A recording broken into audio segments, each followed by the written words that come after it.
하나님 말씀 전합니다. 신명기서 7장 1절에서 10절입니다. 신명기서 7장 1절에서 10절입니다. 한 절씩 교독하도록 하겠습니다.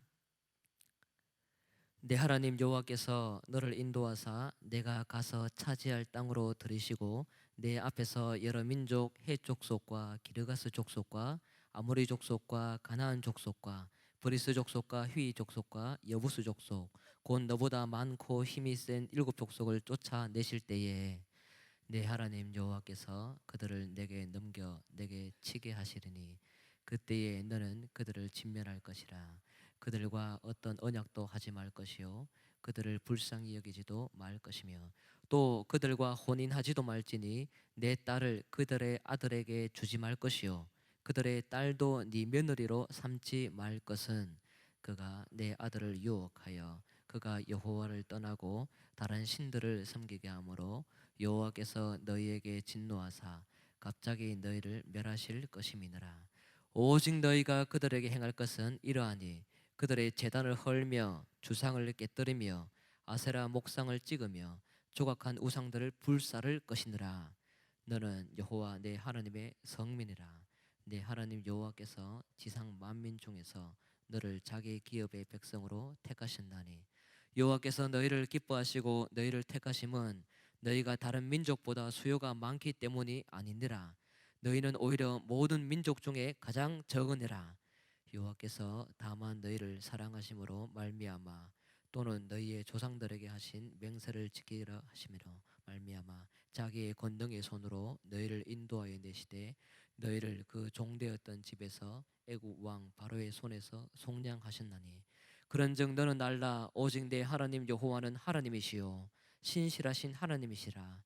그를 사랑하고 그의 계명을 지키는 자에게는 천대까지 그의 언약을 이행하시며 인애를 베푸시되 그를 미워하는 자에게는 당장에 보응하여 멸하시나니 여호와는 자기를 미워하는 자에게 지체하지 아니하시고 당장에 그에게 보응하시느니라. 아멘. 할렐루야.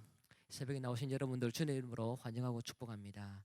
오늘 읽은 본문 말씀으로 선민, 사랑받은 자라는 제목으로 말씀을 나누도록 하겠습니다.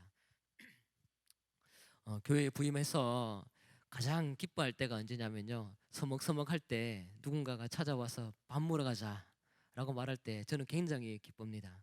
왜냐하면 아직 적응해 나가는 관계 속에서 굉장히 답답하고 뭔가 마음이 불편하고 부담이 될 때에 아는 척을 해주면 그렇게 기쁠 수가 없더라고요. 그래서 처음에 부임했을 때에 박성호 목사님이 전성호 목사님하고 저하고 데리고 나가서 밥을 사 주신 적이 있습니다. 영수증은 배 목사님께 전달이 된 걸로 알고 있습니다만, 예. 여튼 그때 이후로 밥 얻어 먹은 적은 없지만 굉장히 그때 마음이 따뜻하게 오래 가고 있다는 것이 제 가슴 속에 감동으로 남아 있습니다. 관계는 그렇게 시작이 되는 것 같아요. 누군가의 찾아옴을 통해서, 관심을 가져줌을 통해서 깊숙한 관계로 들어가죠. 물론 하나님과의 관계는 잔잔하게 찾아오기보다 뜨겁게 찾아가서 백성들을 사랑해 내신 모습의 흔적들이 참 많습니다. 그래서 하나님께서 특별하게 백성들을 선택하시고 그들과 동행하기를 원하시는 하나님의 마음을 그들에게 붓곤 했죠. 여러분들도 나중에 결혼을 하셔서 신혼여행 가시면요 이런 이야기를 아마 할 수 있습니다.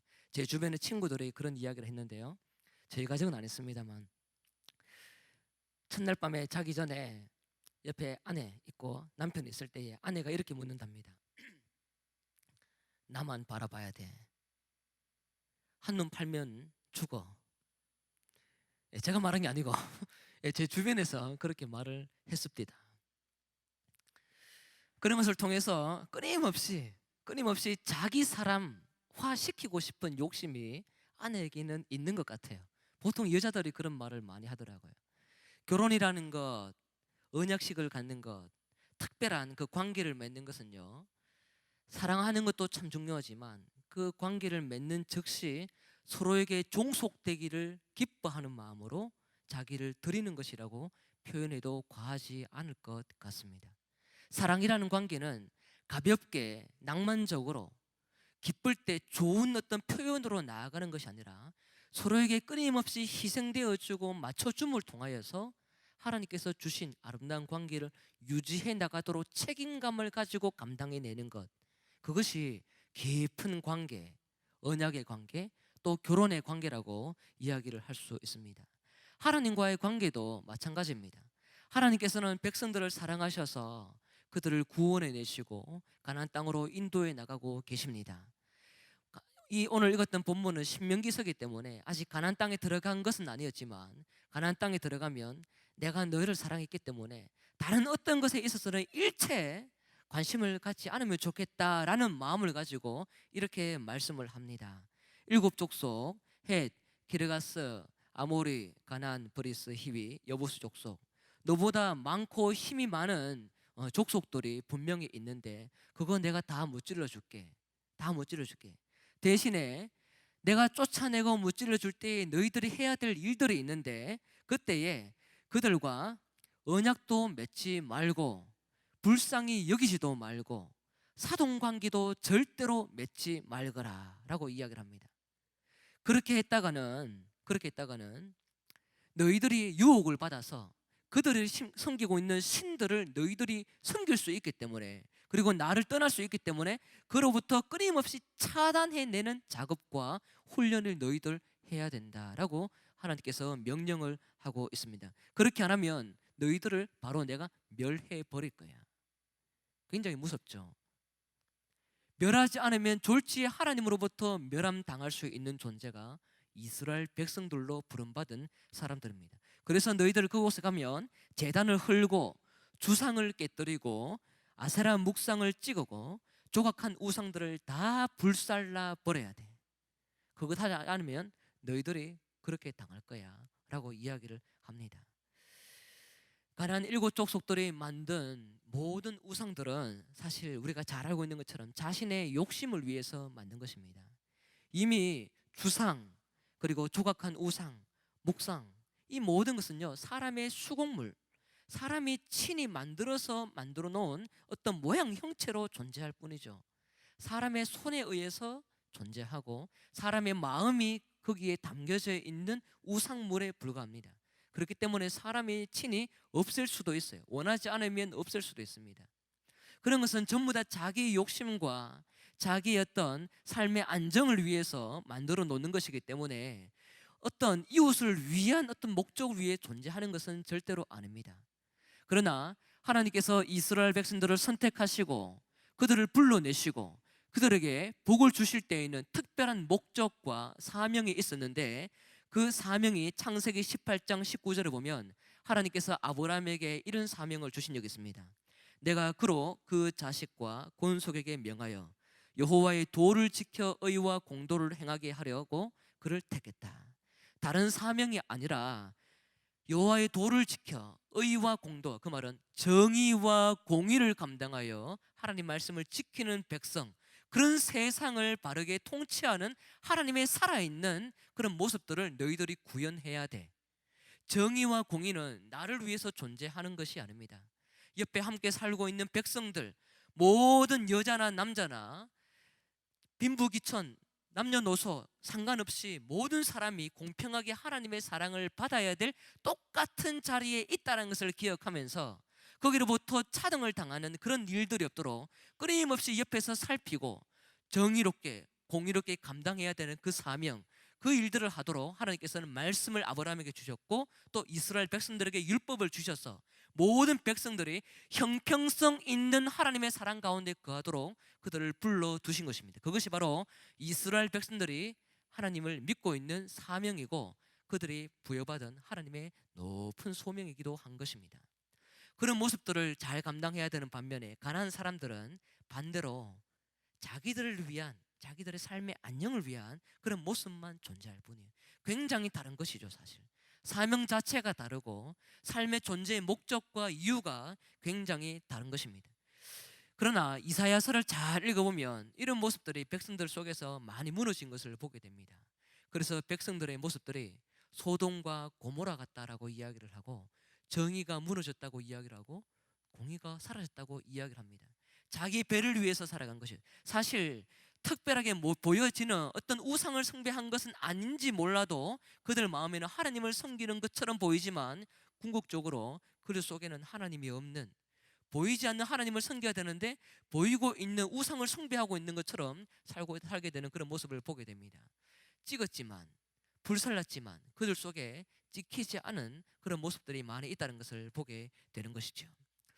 그래서 가나안 땅에 들어갔을 때에 이런 모습들이 너희들에게 유혹으로 찾아올 올 것인데, 이 모든 것들로부터 끊임없이 올라오는 그 유혹, 너희들 마음속에 저들을 따라가고 싶고 혹해 보이는 그런 모습들이 너무나 좋을 보일 거야. 그러나 그것을 끊임없이 배척하고 밀어내면서 하나님 자신으로 너희들 만족할 수 있는 그 힘과 내공을 위해 다 제거할 수 있는 모습에 있어야 된다. 하나님이 오늘 백성에게 말씀을 통해서 이해하고 말씀을 가르치고 있는 것입니다. 가나안 백성들의 마음에는요, 오해의 여지에 땅 한 평이 존재하면 안 됩니다. 하나님 아닌 어떤 생각으로 그들 심정에 차고 넘쳐서는 안 됩니다. 오해가 될 만한 유혹의 거리는 1도 남겨놓아서는 안 되고 다 진멸하고 하나님 자신으로 가득히 충만하게 머무는 그런 영토, 그런 마음의 공간으로 만들어 놓아야 될 것이 가나안 땅에 들어가기 전에 백성들이 받아야 될 지도이기도 하고 가르침이기도 한 것입니다. 사실 인간적인 마음에서 보면 가나안 백성들과 타협하면 얻을 수 있는 유익들이 많이 있을 것 같아요. 가나안 사람들은 이미 그 땅을 잘 알고 있기 때문에 지형에 대해서 잘 알고 있고 사람도 많습니다. 전술, 사람, 또 이미 고대 근동 속에서 나름대로 자기 종족을 보호하기 위해 무기나 또 다른 어떤 전술이나 전략뿐만 아니라 공격력도 굉장히 좋아야 하기도 합니다. 그 땅 사람들은 나름대로 동맹을 맺으면서 자신을 스스로 보호해주고 옆에 동족을 때론 보호해주기도 합니다. 그런 것을 통해서 가나안 땅에 백성들이 들어갔을 때에 유익이 얻을 만한 것이 굉장히 많이 있을 것 같은데, 하나님은 그로부터 모든 것을 차단시키고 오로지 하나님 자신이 얼마나 기뻐해야 될 존재인지에 대해서 끊임없이 가르치고 그것을 기억하고 그것을 이해하도록 하나님은 훈련시키고 있습니다. 모든 좋은 것이 문화적으로 보여도 하나님께는 유혹의 거리가 되면 끊임없이 없이 살아도 좋은 것처럼 여기고 있는 것이 하나님의 마음이라는 것이죠. 왜 하나님은 이런 식으로까지 자기 자신에 대한 신앙을 보호하기를 원하고 하나님 자신으로 만족하기를 원하느냐 할 때에 그 이유는 6절에 있습니다. 너는 여호와 네 하나님의 성문이다. 네 하나님 여호와께서 지상 만민 중에서 너를 자기 기업의 백성으로 택하셨다라고 이야기를 합니다. 그리고 이어서 이야기하기를 여호와께서 너희를 기뻐하시고, 기뻐한다는 말은 사랑하다라는 말입니다. 여호와께서 너희를 사랑하시고 너희를 택하심은 너희가 다른 민족보다 수요가 많기 때문이 아니다. 너희는 오히려 모든 민족 중에 가장 적다. 여호와께서 다만 너희를 사랑하심으로 말미암아. 계속 이렇게 이야기되고 있습니다. 하나님께서 백성들에게 이런 요구를 하는 것은 하나님이 너희를 택했기 때문이다. 그 택한 이유는 다른 것이 아니에요. 인구가 적다는 겁니다. 여러분, 조금 전에도 말씀을 드렸던 것처럼 고대 근동 시대는요, 인구가 많고 족수가 많아야 자기를 보호할 수가 있습니다. 자기 몸을 보호하고 종족을 보호하기 위해서는, 민족을 보호하기 위해서는 어떤 것보다 최선을 있어야 될 것이요, 보병이에요. 보병. 전략이 뛰어나면 얼마나 뛰어나겠습니까? 무기, 이스라엘 백성들 갖고 있는 것 없습니다. 철로 된 칼도 사울과 요나단만 가졌을 뿐이었고, 그때 가서 겨우 철기 문화로 넘어갈까 말까 했던 그런 시대에 이스라엘 백성들이 있었습니다. 그렇기 때문에 가나안 땅에 들어가는 시기 속에서는 어떤 것보다 보병, 사람이 많아야 되는데, 하나님은 보이지 않는 그 신적인 존재의 하나님은 굉장히 적은, 아무 별 볼 일 없어 보이는 그런 인간들을 선택을 해서 너희들을 내가 사랑했다라고 이야기를 합니다. 사실 말이 안 되죠. 저는 이해하기가 굉장히 어렵더라고요. 이해하기가 굉장히 어렵더라고요. 사랑의 대상이 특별하게 어떤 능력이 있는 것이 아니라, 조건을 보는 것이 아니라 아무 조건 없어 보이는, 조건이 될 만한 가치가 1도 없는 사람들과 함께 하나님은 사랑하기를 원하시고, 그들을 통해서 하나님의 편만한 은혜들을 온 세상에 펼치기를 원하시는 것, 우리가 이해할 수 없는 하나님의 은혜인 줄 믿으시길 바랍니다. 이스라엘 백성들이 이런 사랑을 공급받고 있는 입장에서 어디에 유혹을 가질 수 있을까요? 어떤 문화에 현혹될 수 있을까요? 어떤 전술에 현혹이 될 수 있으며 어디에 마음이 뺏길 수 있을까요? 어디에 가도 존재 가치가 없는 자들에게 찾아와서 하나님이, 최고의 높은 그 하나님이 최고의 하찮은 그 존재를 들어서 하나님이 선택하시고 애굽 땅에서 건져내신 그 은혜, 존재 없는 자가 존재 있는 자로 변화된 그 시점이 하나님의 선택과 사랑을 통해서 일어났다는 것입니다. 하나님의 긍휼이 너무 크고 자비가 크고 하나님의 사랑이 크며 은혜와 은총이 너무나도 크다는 것을 우리가 다시 한 번 더 확인하게 되는 것입니다. 제가 결혼하기 전에 신학을 해야 되겠다라고 하나님께 기도를 했습니다. 근데 가장 먼저 걸리는 것이 있었는데, 그 걸리는 것이 뭐냐면, 제가 돈이 있는 사람도 아니고 직장이 이제 또 신학을 해야 되는 사람이고, 또 저희 아버지 어머니 소 3마리 다였거든요. 소 3마리 가지고 있는 부모님, 땅도 없고 뭐 특별하게 결혼을 할 만한 어떤 자금이 없는데 결혼을 못할까 봐 저는 굉장히 많이 고민이 됐습니다. 그래서 하나님께 기도를 했습니다. 하나님, 결혼시킬 수 있을 만한 자매를 붙여주시면 제가 신학을 하겠습니다.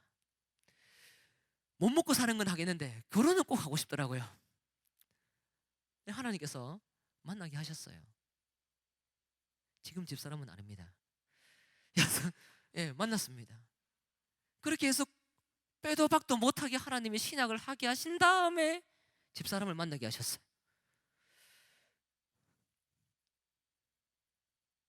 결혼에 대해서 굉장히 제 나름대로 고민이 많이 들었거든요. 아까도 말씀드린 것처럼 저희 집안은 소 3마리가 전부였어요.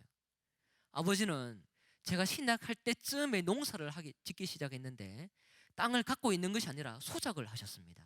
소작하실 거예요. 남의 땅을 빌려서 농사를 지어서 거기에 남는 수익의 얼마 일부를 주인에게 주는 것입니다.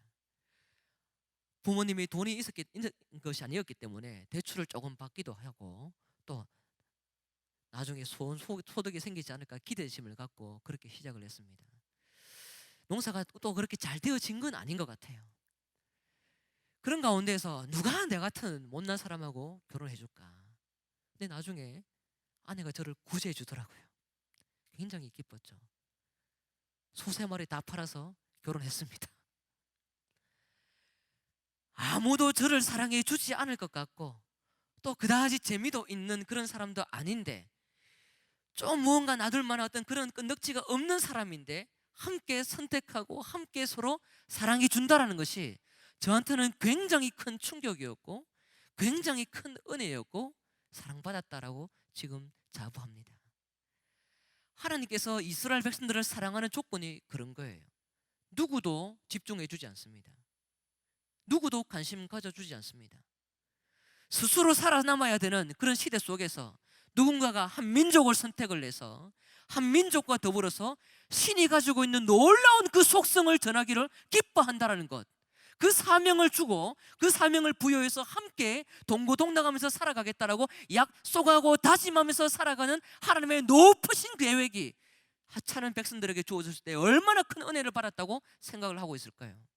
그래서 하나님께서 출애굽기에 보면요, 백성들의 아파하고 힘들어하는, 압제당해서 고통스러워하고 있는 그 모습을 보고 하나님께서 어떻게 이야기를 하냐면, 내가 내려가서 백성들을 애굽의 손에서 내가 건져내겠다라고 이야기를 합니다. 한번 따라볼까요? 내가 내려가서 백성들을 건지겠다고 이야기를 합니다. 그래서 친히 하나님은 위에 보이지 않는 곳에 계시는 것만이 아니라 10가지 재앙은 내리지만 직접 내려와서 친히 움직이면서 백성들의 탄식하는 소리를 들으시고 탄식당하는 그 모습을 보시고 백성들과 함께 건져내기 위해서 친히 움직이는 분으로 역동적으로 활동하는 신의 현상을 우리가 보게 됩니다. 그렇게 해서 어떻게 됐느냐면요, 속량당해서 건져내고 구원받아 가나안 땅으로 가고 있는 것입니다.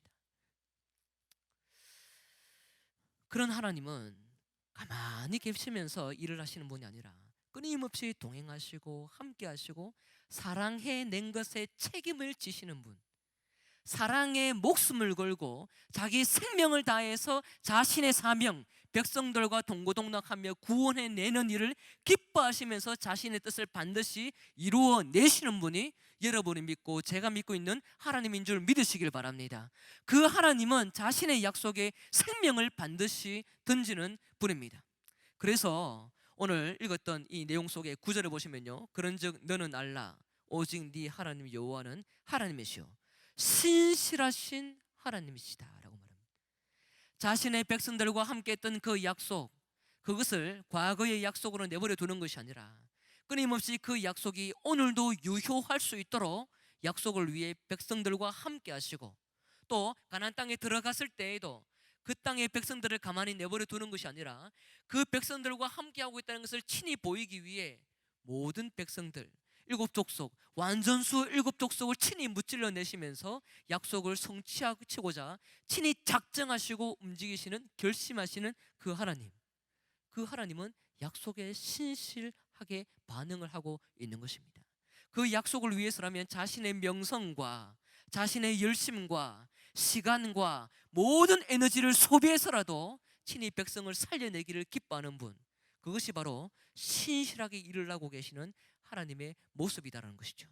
그런 모습으로 하나님은 백성들에게 찾아오기 때문에 하나님의 백성들은 마땅히 하나님께 순종만 하면 됩니다. 말씀을 순종하면 하나님께서 오늘 본문에 보면요, 천대까지 복을 준다라고 이야기합니다. 천대까지 인애를 베풀어 준다고 말합니다. 저는 무한수예요. 말씀을 지키면 무한한 하나님의 인애와 자비를 공급받는다고 말을 합니다. 그런데 말씀을 거부하면 당장이라도 내가 혼 좀 내겠다라고 이야기합니다. 그런데 당장이라고 이야기하면서 몇 대까지 내가 저주해버리겠다고 하나님이 말하지 않습니다. 오늘 본문에는 복을 주실 때에는, 인애를 베풀 때에는 천대까지 베푸시면서 혼을 낼 때에는 당장 응징해서 하나님께 돌아오도록 독촉하겠다라고 이야기합니다. 이 내용이 참 재밌습니다. 하나님의 사랑은요, 인애와 사랑과 자비와 복을 주실 때에는 무한하게 넉넉하게 하나님이 은혜를 쏟으면서 복을 많은 대를 이어서 주기를 원하십니다. 그런데 하나님의 저주, 하나님의 말씀을 거부했을 때에는 무한대로 끝까지는 완전 싹을 잘라버릴게라고 말하지 않습니다. 오히려 당장 응징하고 또 잠깐만 응징을 당하면서 하나님께로 돌아온 일들을 속히 보기를 원하고 계십니다. 그래서 신명기 5장 9절을 보면 하나님의 말씀을 잘 지킬 때에 천대까지 복을 주고, 또 거부했을 때는 3, 4대까지만 내가 혼 좀 낼게 라고 이야기를 하십니다. 하나님은 그렇게 우리에게 찾아와서 복을 주기를 원하시고 인애를 베풀기를 원하시고 하나님의 넉넉한 사랑을 아무 별 볼 일 없는 초라하고 존재감 없는 그 사람을 존재감 있게 만들어서 그들과 동고동락하기를 원하시는 하나님, 그분이 이스라엘 백성들에게 찾아가신 하나님 자신이라는 것이죠. 사실 우리는 이런 하나님의 사랑의 크기를 너무 많이 듣다 보니까 크기를 이해를 잘 하려고 하지 않을 때가 많이 있는 것 같아요. 오히려 내가 하나님을 섬겨야 될 때는 섬기고, 때로는 세상에 좋은 문화가 있고 좋은 어떤 환경들이 있으면 그것이 혹시라도 하나님의 자리를 빼앗아갈 수 있는 여지가 있음에도 불구하고 그것을 조심스럽게 활용만 하면 되지 않나라고 생각하면서 타협을 은근히 하는 경우가 많습니다. 그래서 불살르고 무너뜨리고 헐고 부숴야 되고 무너뜨려야 되는 모든 것들에 있어서 우리의 마음을 조금씩 주면서 우리 안에 세워놓았던 하나님에 대한 마음, 경외하는 마음, 공경하는 마음이 사라지고 내 안에 하나님 자리에 다른 세상의 것이 조금씩 채워지는 경우가 많은 것 같아요.